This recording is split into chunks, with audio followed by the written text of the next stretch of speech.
questions. Well, why don't we begin by talking about your current projects. You started this thing you're calling Millennium in Microcosm, and as we are 16 months away Yes. from 2000. High time to get serious. One would think. What exactly are your thoughts and ideas about this upcoming 1,000-year stretch? Well, I think the general consideration is what has been true throughout the 20th century, namely our culture and our politics and our educational system have tended to produce people who are sleepwalking through history as well as through life. We wake up to the significance of what is happening to us 20, 30, 60 years after the fact and wonder what have these political movements meant or what have these literary or other ideological obsessions really implied. My strategy is that nothing can really be appreciated without taking a millennial viewpoint on it. To see ourselves just within the standpoint of the past few centuries or the past few decades for most people is not really to understand what a very, very narrow field of possibilities modern culture has played out. Our power as a culture to influence the destiny of the whole planet has magnified as our scale and scope of historical understanding has narrowed down. And the consequence is most of the forms of catastrophe or cataclysm that we're finding ourselves flirting with are overwhelmingly of our own doing. But we are determined not to think about these things in advance or a priori. We are, if ever there has been such a thing, we are a civilization locked into the a posteriori method. We see the world only in terms of what works out after the fact, what the consequences turn out to be. The idea that prior understanding or forethought is the key to the very possibility of civilization doesn't seem to have dawned on us.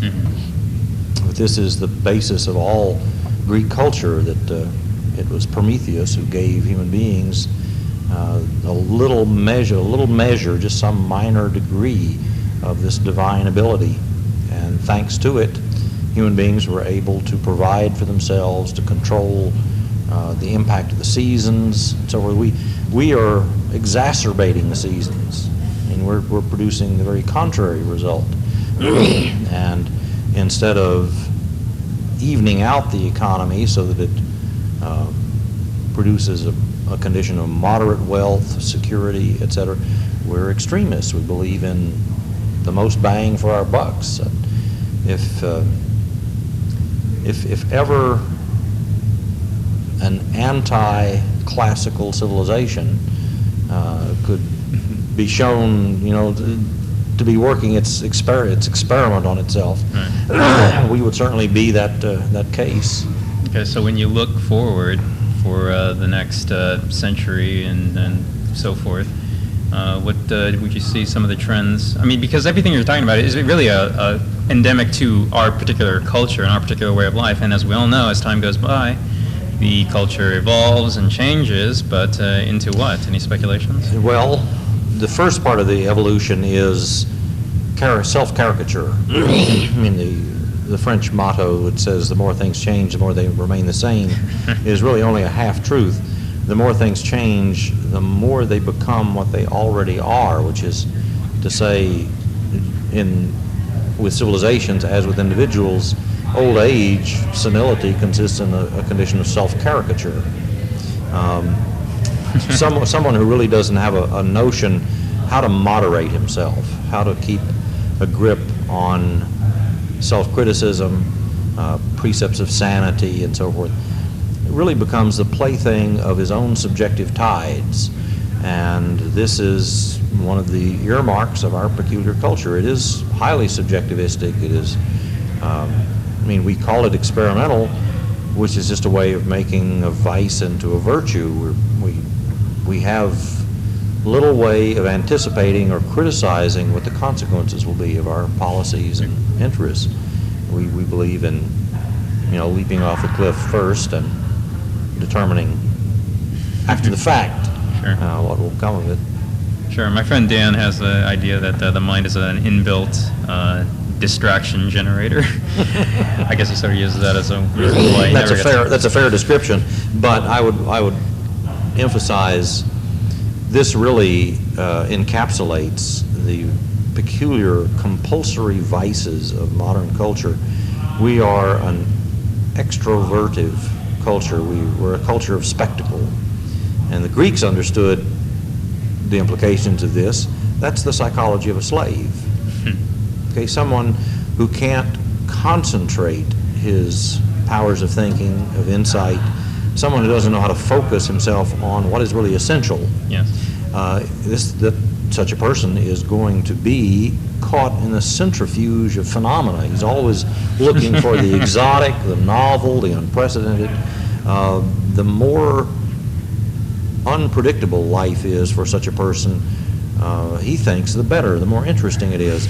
But the problem is that unpredictability reflects his own lack of logical, rational structure in his own understanding. The very idea that there is such a thing as a logic to life, comes as something of a shock to people. We tend to make ourselves into the pathetic creatures of institutions. We trust them to take care of us and invest our retirement funds and so on, tell us when we're educated, when we're healthy, et cetera, et cetera. Moderns have very little autonomous self-judgment. They haven't got the cultivated internal categories that would enable them to know what is really worth pursuing in life and what isn't. And the consequence of that is we very slavishly and whorishly caught up in the currents of the market. We trust to the predominant opinions and preferences of other people to dictate to us. Sure. We're interrelated. Whereas any true structure of a life that has any moment or achievement or import to it has to be architecturally structured. Yes. And has to be planned out for over Sure. the course of life. Well, a life has to have what I would call a teleological spine to it. People have to have some sense of what they're aiming at. They have to have a sense of what's integral to being who they are. So we're talking about issues of character, conscience, values, reason. And weave that together within the needs and desires of the society in which Yes. they are living. That's right. The society, the culture has to be nursing and providing for exactly those kinds of judgment, perspective, values, etc. Our culture gives us junk food. I mean, really, we are, someone who wants to know what is essential in his own case, or in the case of any human life, will find a plethora of distractions. I mean, life is centrifugal for moderns, and it's centripetal for ancients. They understand in the first place that nature has an inherently chaotizing tendency, and the sub-rational component in human society, the people who are just drowning in opinions and slavish appetites and so forth, the many is another chaotizing factor.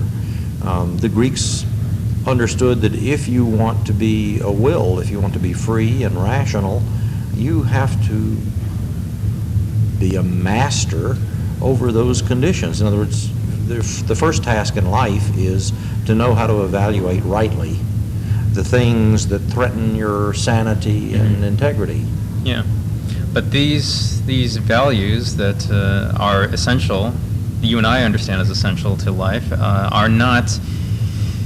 There are people who are not able to perceive these issues in this particular way we frame it, and it might be something to do with their training and how they have been raised. They don't have the self-esteem to even consider that this is a the Greeks argued that there was a natural base to these problems. That is to say, there are human beings who are by character fated to be incoherent, to miss the point, to be distracted, to be, in effect, they're drifting.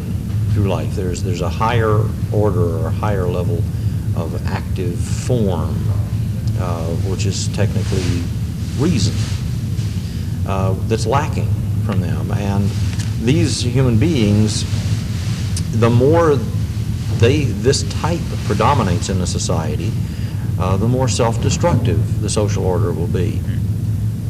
In order to keep that type contained, it would be necessary to have a so-called rational despotism. This is the political strategy of the modern age.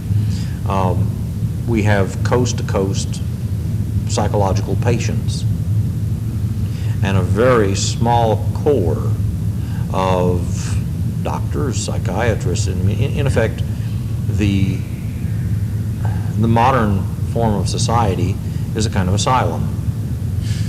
And people are desperately dependent on the expertise of just a handful of supposedly qualified individuals. But of course, they're not competent to know whether these people are really competent or not. I mean, the insight into this problem goes back to Thomas Mann, to Nietzsche, and Dostoevsky's The Grand Inquisitor. It was one of the most searing presentations. I mean, in effect, the same kind of system of social controls that medieval Catholicism tried to impose on the masses, modern society has extended, except we've taken, of course, all the wonder and all the mystery and so forth out of it.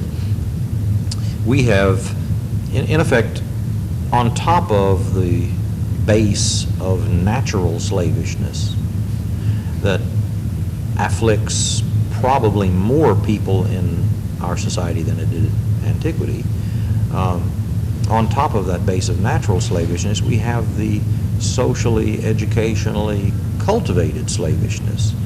And we have the remarkable phenomenon of institutions that have grown to an unprecedented scale and which use their power and their authority in order to curtail individual intelligence, so that human beings become, by design, pathetic dependents.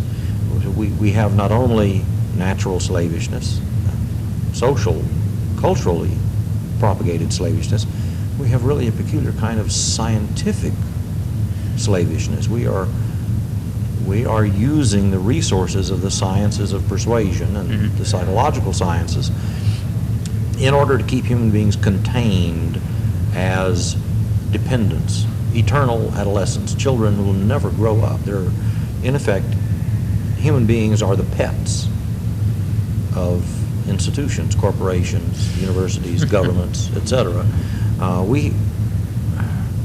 We are in a remarkable phase of history. I mean, the way I phrased it every time I've taught the 19th century course in philosophy, we're in a remarkable phase of history when the traditional parcel in which human intelligence came has been out-evolved.